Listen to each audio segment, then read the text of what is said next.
parfait. Bonsoir à toutes, bonsoir à tous. Bienvenue sur ce live consacré à Race Across Spain, première édition. On va vous expliquer un petit peu comment on a construit ce parcours.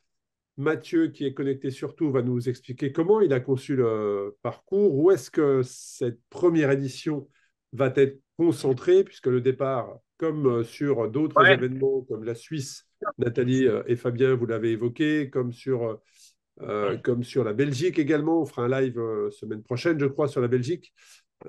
Québec également, la, le la- lieu de la roue qui départ tourne, est elle un lieu tourne toujours. différent du lieu d'arrivée. On vous expliquera tout ça. Euh, et, euh, et également les spécificités du parcours.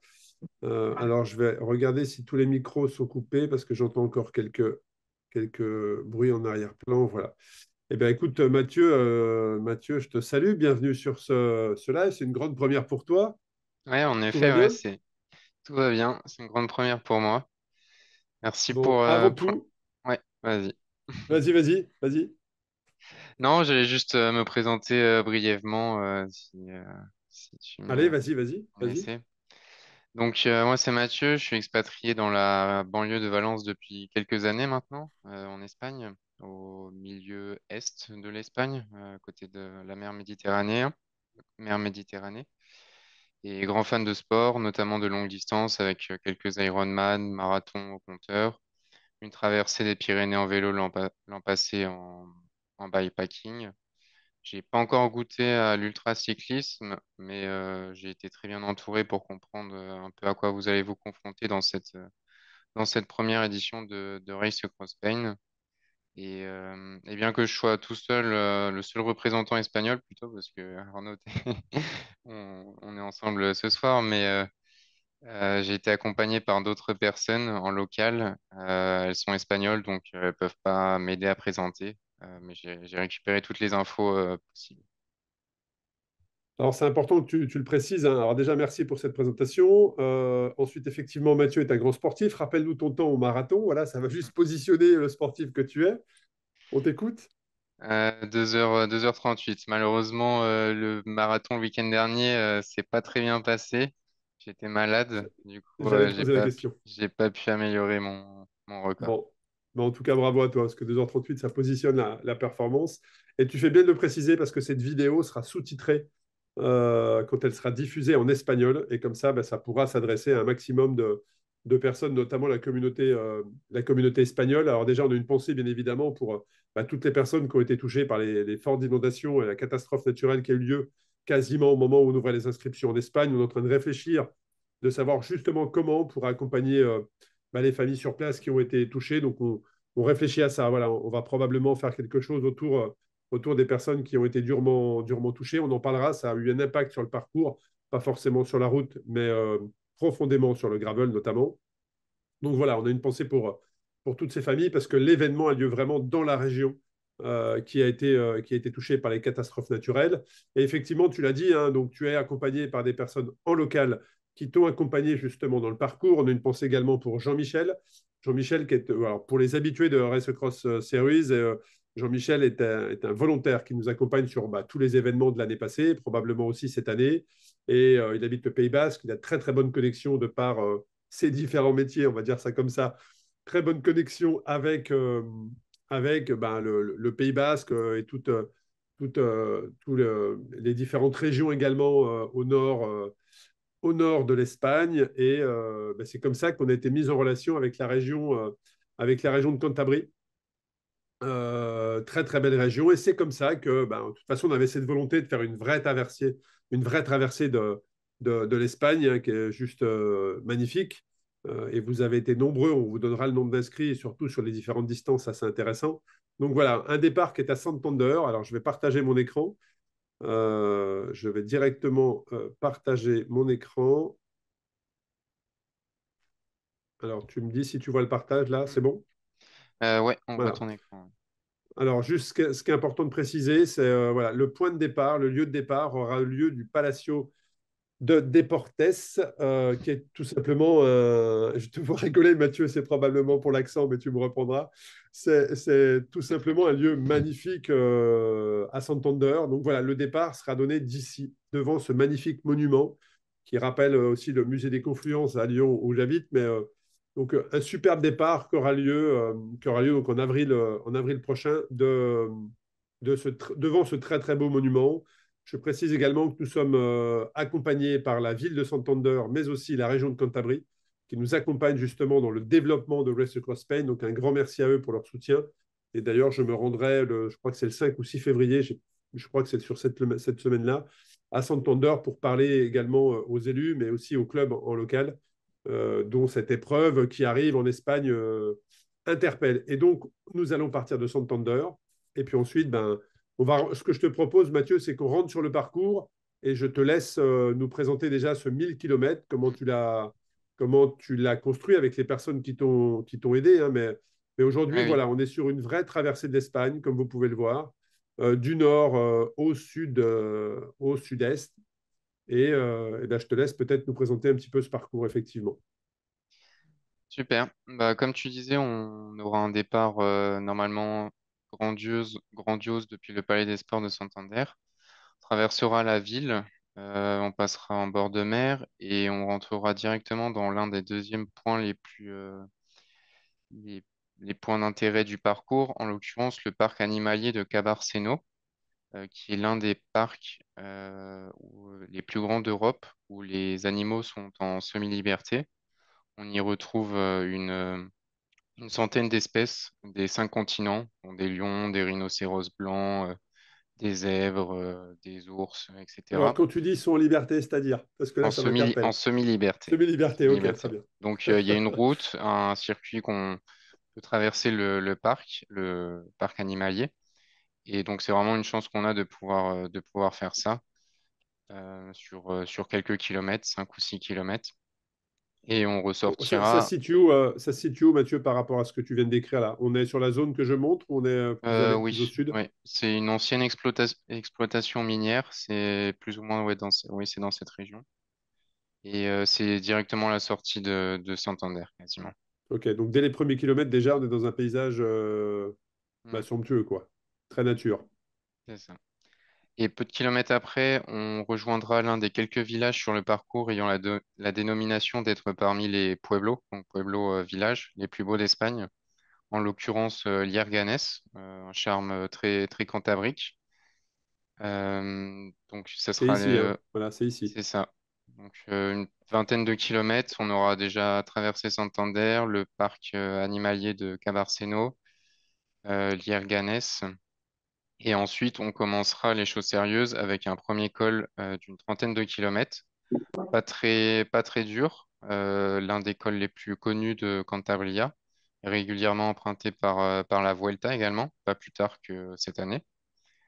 Une route enlacée, des très beaux points de vue, 30 km, mais des pourcentages. Ouais. Au début, c'est un faux plat montant, et puis après, ça devient un peu plus dur, mais très, très abordable. Et ça nous amènera, après environ 60-70 km, à 1000 mètres d'altitude et au sommet de la cordillère cantabrique.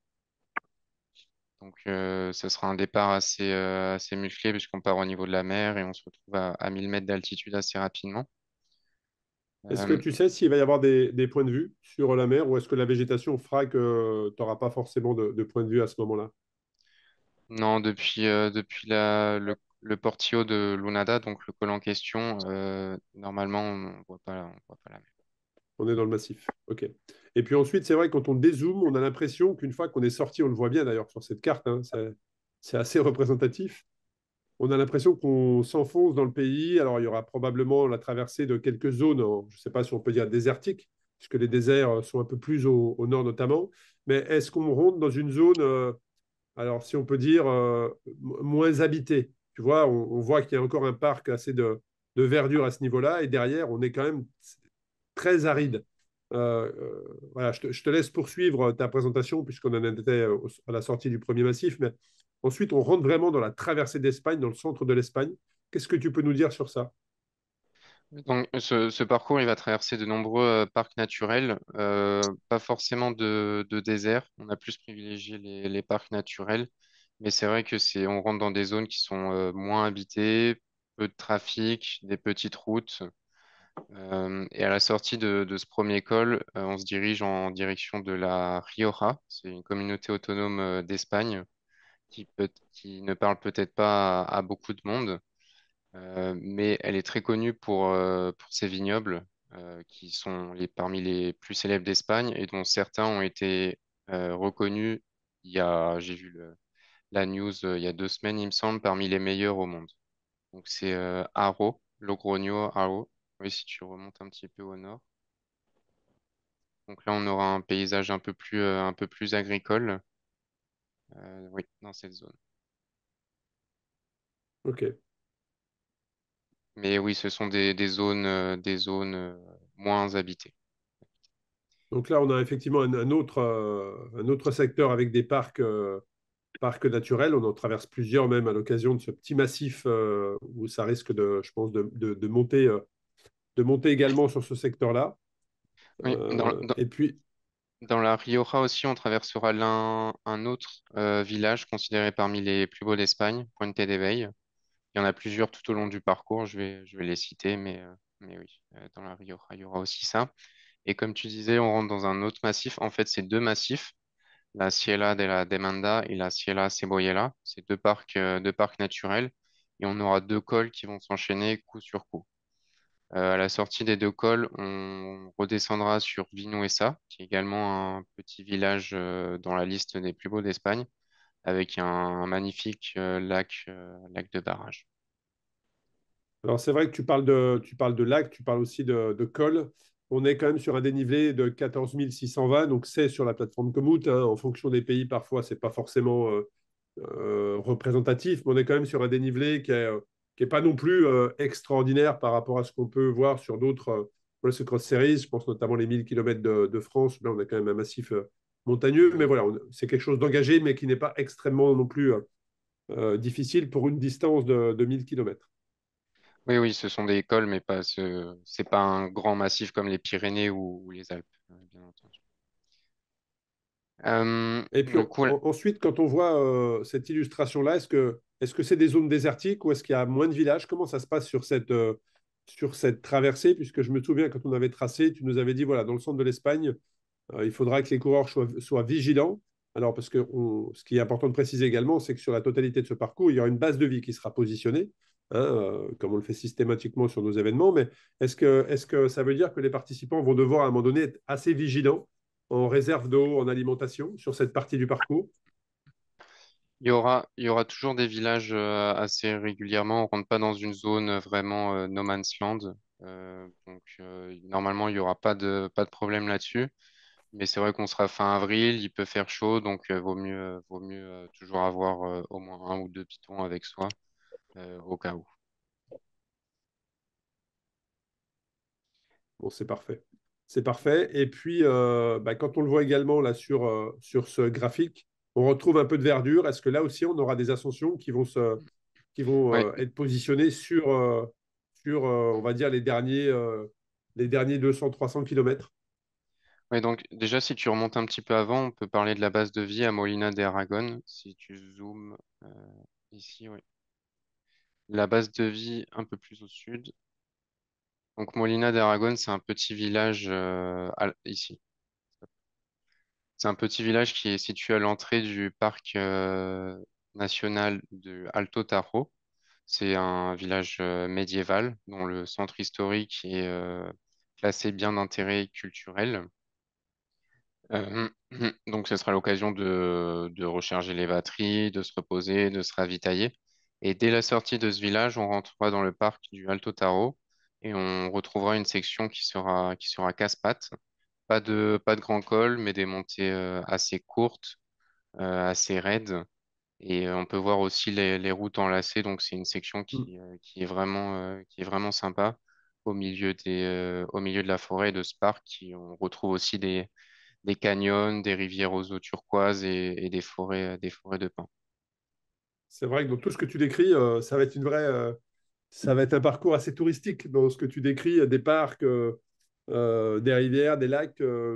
Voilà, ça risque d'être enfin, visuellement. Après, il faudra le rouler. Il y a quand même 14 000 de dénivelé et 1007 km précisément. Mais Et en tout cas, ce parcours a l'air très touristique. C'est vrai, comme tu l'as dit, le choix a été fait, puisque ça aurait pu être le cas en Espagne de vous emmener dans des déserts, puisqu'il y a des déserts espagnols, mais le choix a été fait justement de vous emmener visiter l'Espagne, comme on le fait sur France d'ailleurs, hein, d'aller visiter les régions.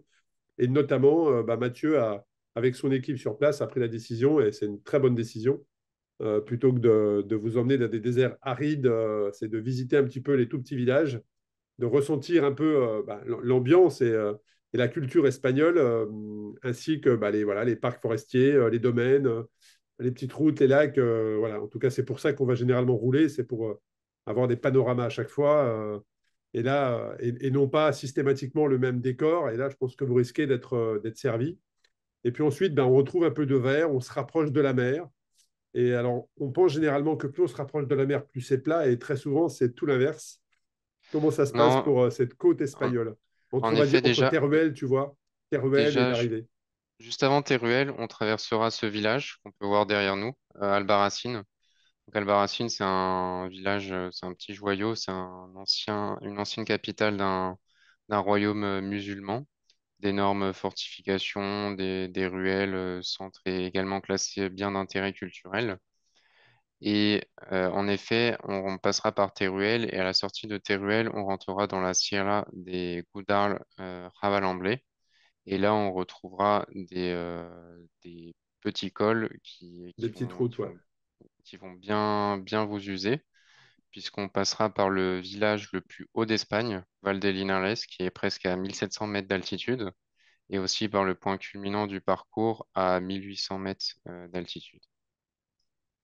Euh, Ça sera aussi l'occasion Est-ce de que c'est repasser. l'école, Mathieu, l'école dont tu parles, est-ce que ce sont des cols que la Vuelta emprunte régulièrement ou pas forcément?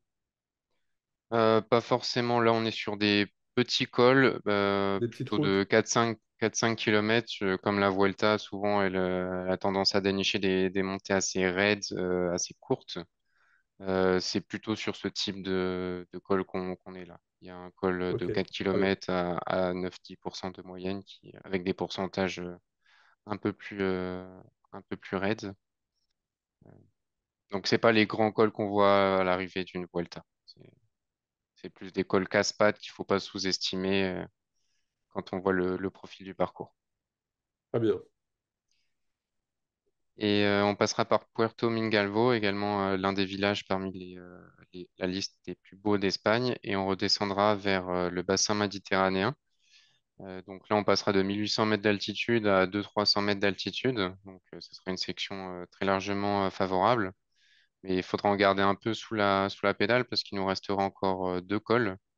Le col d'Almedíjar et le col de l'Oronet, qui sont deux des cols les plus emblématiques de la région de Valence, parmi les plus fréquentés par les cyclistes en Espagne. On retrouve beaucoup plus de cyclistes que de voitures sur ces routes. Et Almedíjar a été réasphalté l'an passé pour le passage de la Vuelta. Donc il est vraiment dans un état parfait. Et pour moi, c'est l'un des plus beaux cols de notre région. Et ensuite, il nous restera une trentaine de kilomètres globalement descendants ou plats jusqu'à arriver à Riba-Roja où vous aurez bien mérité un petit repos. Alors c'est vrai que Ribarora, hein, c'est sur la carte, on le voit, hein, c'est à proximité vraiment de Valence. Vous pourrez venir justement sur cette épreuve soit en voiture, auquel cas l'accès est assez facile, soit vous pouvez venir en train également, on est à proximité. Et pour ceux qui souhaitent venir en avion, je sais qu'on a été critiqué pour avoir marqué cette option, mais après, voilà, les gens font ce qu'ils veulent. On se doit, nous, en tant qu'organisateurs, de notifier toutes les possibilités de venir sur l'épreuve. Après, chacun fait sa part, comme je dis. En tout cas, voilà, on est vraiment à proximité de Valence. Et c'est donc ici, hein, puisque là, on a décrit le parcours du 300 km, du 1000 km, pardon. Mais c'est donc ici où toutes les autres distances auront lieu. Donc le 500 km, le 300 km, mais aussi les épreuves de gravel. Alors, on parlera des épreuves de gravel par la suite. Je veux juste retourner quand même sur les épreuves voilà, du 500 km et du 300 km. Donc le 1000 km, Là, c'est une particularité espagnole, puisque les autres épreuves, on a, hormis France, hein, mais je parle de Suisse, où on a un premier 500 km qui traverse la Suisse totalement, et ensuite une boucle. Idem pour la Belgique, où on a une traversée, un départ d'Arlon, une traversée de la Belgique et ensuite une boucle. Là, l'Espagne, le 1000 km, c'est d'une seule traite, d'un point A vers un point B, un véritable voyage, vous l'avez vu. Hein. Donc ça, c'est une première pour nous. Même à Québec, on a vraiment une première distance et ensuite une boucle. Donc ça va être très intéressant de voir vos retours. En tout cas, si on en tient les inscriptions, bah, c'est plutôt positif parce que vous êtes plus de 70 aujourd'hui au moment où on se parle. Ah, vous êtes inscrits sur cette première édition, non pas au total, hein, mais uniquement sur le 1000 km. Donc bah, c'est plutôt une bonne satisfaction pour nous. Et puis ensuite, ben, on va parler du 500 km, voilà, avec cette boucle de 300 km. Et je cherche la boucle de 200 km. Voilà. Donc là, je te laisse, je sais pas, tu veux commencer par laquelle, Mathieu? Bah, celle du 200. Allez. Donc, comme tu disais, Arnaud, sur le 500 km, on est sur format traditionnel race cross, donc une boucle de 200 et une boucle de 300. Je commencerai par la boucle de 200 km au départ de Ribarroja, qui fera donc office de ville départ, ville arrivée et également base de vie. Euh, Après un départ relativement plat au milieu des champs d'orangers et en remontant le cours du fleuve Touria, on rejoindra très rapidement l'arrière-pays à partir de Pedralba, où on pourra retrouver des routes avec très peu de circulation. On rentrera notamment dans le parc naturel de Chira Sot de Chira, ici, avec de mes routes préférées de la région, et tout court, puisque vous rejoindrez la ville de Requena sur une petite route magnifique à flanc de falaise avec de nombreux points de vue. Il y aura également le lac de barrage ici que tu montres. Les villages très esthétiques de Chira et Sot de Chira. Et ce qui est bien, c'est que vous aurez d'autant plus le temps d'en profiter parce que ça sera en terrain ascendant avec les premiers cols. On appelle cols parce qu'il y a les pancartes tous les kilomètres qui affichent le dénivelé. Ils sont loin d'être insurmontables. C'est peut-être 4-5 km à 5-6% de moyenne. Les premiers cols officiels du circuit. Ouais, c'est Une vrai fois que qu'on 4-5 km à 4-5%, ça reste assez. Je dirais, c'est pas, on n'est pas au-delà de 8%, auquel cas c'est quand même une difficulté un peu plus importante. Là, on est quand même sur quelque chose où tu peux vraiment rouler ton braquet et profiter également de la vue qui est offerte. Mais on voit bien de ce que je peux comprendre, moi, du profil, c'est qu'il y a effectivement un départ qui se fait au bord de rivière, et puis ensuite il y a ce massif que tu dois passer. Hein. Donc là, je pense que ça doit monter par ici. Et là, je pense qu'on est plutôt sur une pente descendante qui te permettent de rejoindre de l'autre côté. Et puis peut-être une autre ascension sur ce secteur-là. Comment est-ce que ça se dispatche? Exactement, ouais. Une fois qu'on aura rejoint Requena, donc Requena c'est également connu dans la région de Valence pour ses vignobles, une forte concentration de viticulteurs dans ce coin. On rejoindra une autre petite route qui monte, qui descend, mais cette fois sur un terrain légèrement descendant d'une trentaine de kilomètres, très sympa, très étroite, très peu de circulation, jusqu'au village de Dos Aguas. Et Dos Aguas, c'est un petit village au milieu des montagnes où il faudra monter pour y arriver. On monter, une courte descente pour y arriver. Et dès la sortie du village, il y aura de nouveau une pente où ça montera assez fort. Et ensuite on commencera la redescente jusqu'à Riba del Turia. Donc les derniers kilomètres seront globalement roulants. Donc ça permettra de s'économiser aussi avant la deuxième boucle, le 300 km, qui lui sera assez costaud. Ok, donc là, sur ce 200 km, on est sur 2200 mètres de dénivelé. Et effectivement, 2900. donc, Non. ouais, 2900, ouais. Et tu parlais justement du 500 km qui est costaud, donc effectivement, du 300 km, pardon, donc ça sera la boucle de ceux qui seront inscrits sur le 300. Hein, je le rappelle, le 500 km feront le 200, puis passeront la base de vie, s'arrêteront s'ils le souhaitent, puis partiront sur un 300 où là, on a 5000 mètres de dénivelé. Donc là aussi, c'est important, c'est qu'on ne repasse pas sur les routes qui ont déjà été empruntées. Les boucles sont différentes. Et je te laisse, ben, Mathieu, nous présenter cette dernière boucle, hein, qui est celle du 300 km. Ouais. Comment tu peux la décrire avec un départ qui se fait plus dans les terres pour monter sur le nord et ensuite redescendre plein sud? C'est ça, donc il y aura quand même on part dans la même direction que le 200 km, il y aura juste deux tronçons d'environ 5 km qui seront identiques, sinon on privilégie de prendre des routes différentes. Euh, donc ce sera un départ au milieu, encore au milieu des champs d'orangers, avant une incursion dans la Sierra de Chiva, sur une route très sympa qui monte, qui descend, mais surtout avec très peu de trafic. Donc si tu zoomes, là on est plus le point le plus au sud possible de la route. Est-ce qu'on est, Mathieu, sur cette partie-là? Excuse-moi, je reviendrai après, mais est-ce que cette partie-là est commune avec le 1000 km? Oui, donc la fin de la boucle du Ok, 300 km, c'est la même fin que la boucle du 1000 km. ok, donc il y a des concurrents qui se croisent. Voilà, donc je reviens sur cette boucle-là. Oui, donc le point le plus au sud, on attaquera la Sierra de Chiva sur une route qui monte, qui descend, très peu de trafic. Vous pourrez vous faire plaisir jusqu'à Gestalgar. Gestalgar, on continuera également sur des routes très peu fréquentées au milieu de zones plutôt agricoles jusqu'à rejoindre Chulia. Chulia, c'est un petit village plein de charme avec des ruelles étroites, des maisons blanches et niché dans le plus grand canyon de la région de Valence. C'est également un spot pour plein de personnes qui viennent faire de l'escalade.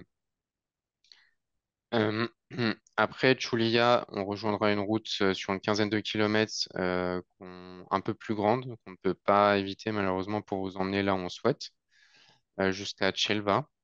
Et à Chelva, on tournera à droite et là, ça montera de manière assez brutale. C'est le col du Remedio, dont le sommet est à 999 mètres. On n'atteindra pas les 1000 mètres, mais avec des pentes à plus de 10% sur 6 km. Le pourcentage moyen est plus faible, mais parce qu'il y a un replat au milieu. Ce sera Tu l'occasion estimes de à combien de kilomètres, Mathieu, la distance entre une quinzaine. Losa de los quinzaine kilomètres? Ok, très bien. Et Donc, ensuite, l'ascension. l'ascension jusqu'au Pico del Remedio, que tu peux voir là. Ici. Donc, c'est une ascension assez dure. Ensuite, on arrivera sur un plateau, sur des petites routes où vous ne devriez pas voir beaucoup de voitures.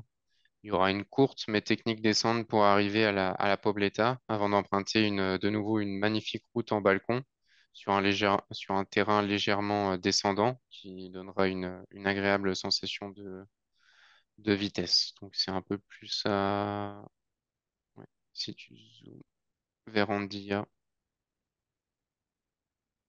euh, Ah, ici, par ici, ici, ouais. on dit. Là, on ira ensuite vers Alcublas, milieu des champs d'amandiers, et on se dirigera tranquillement vers la Serra de Espadan, qui selon moi est un petit paradis vert. Donc c'est à partir de Segorbe, ouais, plus à l'ouest, à l'est. Ici, ouais, la Sierra de Espadan. Donc pour moi, c'est un petit paradis vert. On y retrouve tout ce dont un bon cycliste a besoin pour être heureux, avec des routes en bon état, sans beaucoup de circulation, des arbres, des petits villages où le temps semble parfois s'être arrêté. Cependant, il faudra en avoir gardé un peu sous la pédale, car cette section sera assez challengeante, avec pas mal de montées assez courtes, de nouveau à ne pas sous-estimer. Et comme tu disais tout à l'heure, on rejoindra au niveau de Thalès la fin du parcours du 1000 km avec le col d'Almedíjar et le col de l'Oronet jusqu'à un final à Ribaroja, El Toria. Ouais, c'est intéressant cette orientation en 2D parce que ça te permet bien de voir si tu es dans la vallée ou pas. Effectivement, ouais.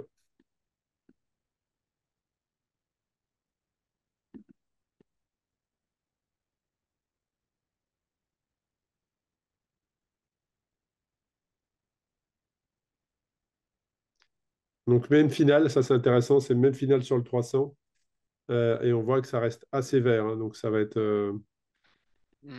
Oui, la Sierra de Calderona, donc le col de l'Oronet et la Sierra de Espadan, le col d'Almedíjar sont des zones très boisées.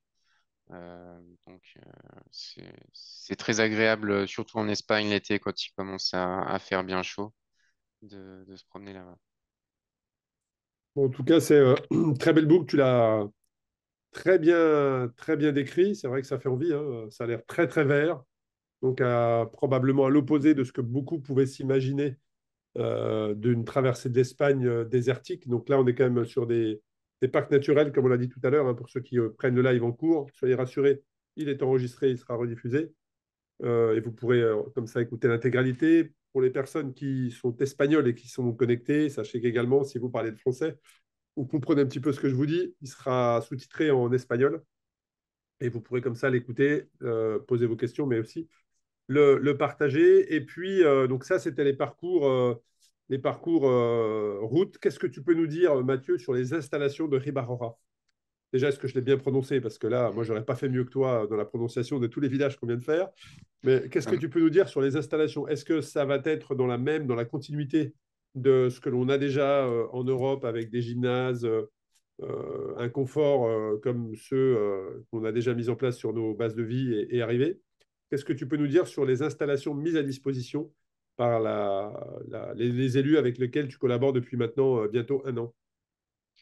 Bah déjà, même moi j'ai du mal à prononcer Rivaroja parce que les double R sont pas faciles, même après plusieurs années en Espagne.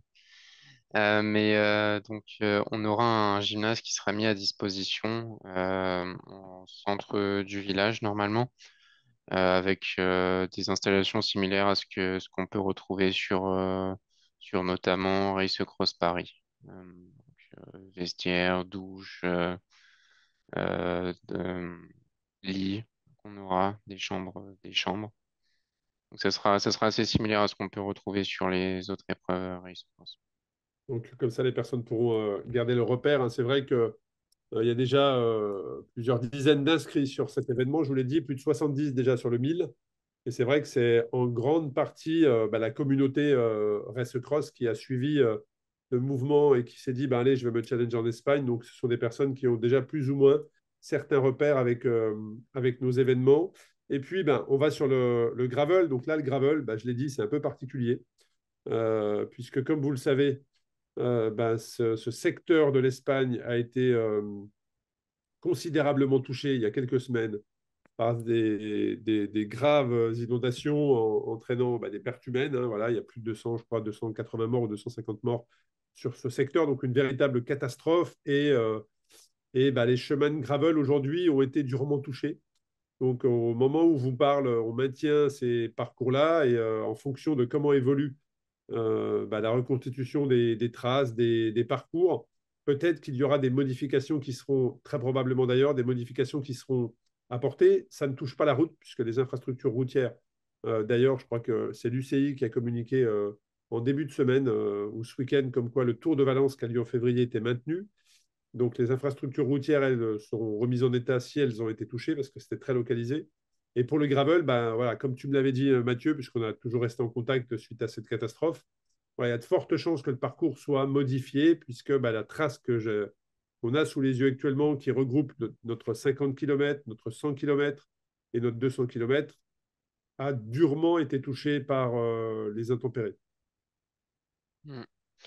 Oui, oui, c'est vraiment les zones où il y a le plus plu. On ne sait pas à l'heure actuelle dans quel état seront les chemins. Il nous reste du temps. Les travaux de reconstruction ont déjà commencé, on espère vraiment maintenir pour aussi montrer notre soutien aux villages affectés plutôt que de choisir l'option facile et d'aller dans un autre secteur. Donc on espère vraiment maintenir ces parcours le plus possible.